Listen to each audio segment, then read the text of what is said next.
Well, welcome again to another reading of the Epistle to the Romans by Irving Risch. And today we're going to be in section 13, and we're in part 32. This part is the continuance of the last part. Christians also submit to the authorities. They are laws of the land, no matter where you live. Some of the laws we do not agree with, but we are told to obey. Let every person be subject to the governing authority, for there is no authority except from God, and those who exist have been instructed by God. Therefore, whoever resists the authority resists God as appointed, and those who resist will occur judgment. For rulers are not a terror to good conduct, but to bad. Would you have no fear of the one who is in authority? Then do not they do what is good, and you will receive his approval. For he is God's servant, for your good. But if you are wrong, be afraid, for he does not bear the avenger who carries out God's wrath on the wrongdoer. Therefore, one must be in subjection not only to avoid God's wrath, but also for the sake of conscience. For because of this, you also pay taxes for the authorities and ministers of God. Attending to this very thing, pay all what you owe to them, taxes to where taxes are owed, revenue to where revenue is owed.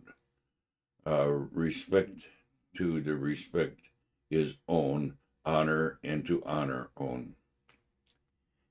As our elected governing officials make laws, we as Christians need to obey them.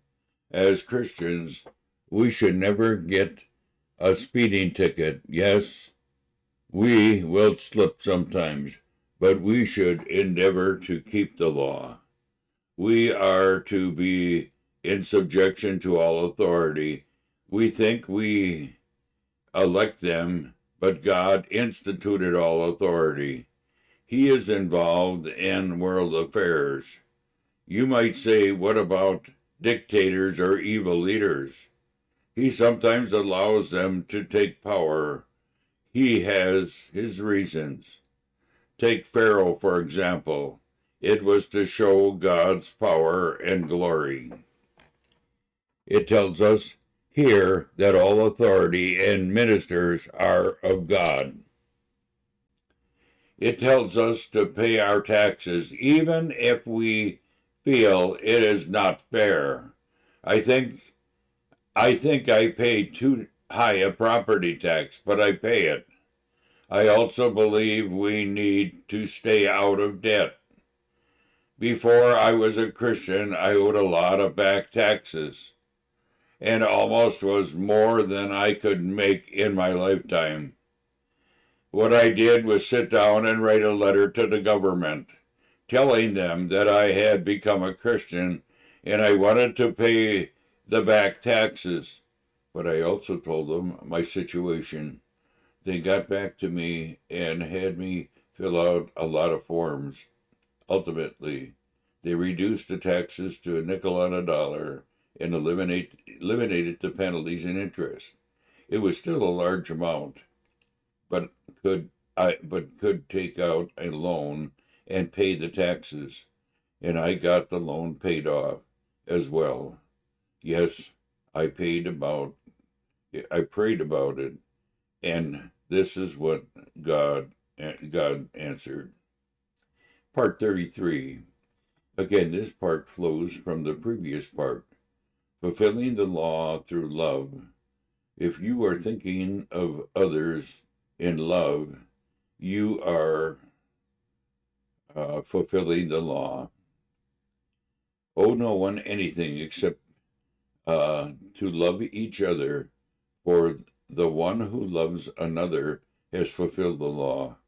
For the commandment, for the commandments, you shall not commit adultery, you shall not murder, you shall not steal, you shall not covet, you shall not, you and other commandments are submitted up in this world. You shall love your neighbor as yourself. Love does no wrong to the neighbor. Therefore, love is the fulfillment of the law. Besides this, you know the time that the hour is come for you to wake from your sleep. For salvation is never to us now, that nearer to us now than it was at first. The night is gone and the day is at hand. So then, let us cast off the works of the darkness and put on the armor of light. Let us walk properly as it is in daytime, not in orgies or darkness, not in sexual immorality or sensuality, not in quarreling or jealousy, but put on the Lord Jesus Christ and make no provision for the flesh to gratify its desires. Again, we remember we owe nothing to anyone. We need to stay debt-free. Yes, we have mortgages. I have one as well. But when I retired, my wife and I sat down with all our children and talked about a reverse mortgage. In doing this, we accomplished two things. Our property will not go to our children, so there will be no fighting among them. The government will take the deed to the property. I have no desire to own anything in this world. This is not my house or my home. This second thing is that it allows me to pay off all my bills and still have credit. We still have credit cards, but after using them, we just pay off the balance with no interest. Each month we pay for our living expenses. By doing this, we even save money for when emergencies come up. I also could give more to God's work.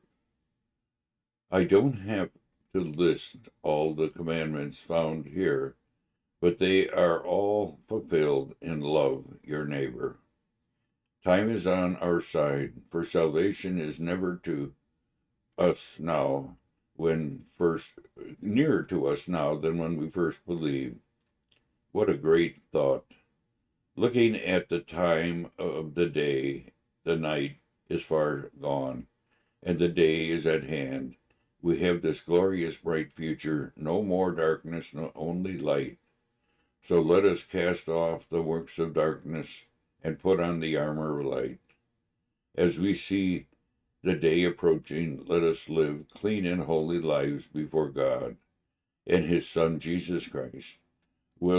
We are told to put on the Lord Jesus Christ and make no provision for the flesh to gratify its desires. And that ends our reading for this session, and next time we'll be in section 14, and we'll be in part 34. Bye for now.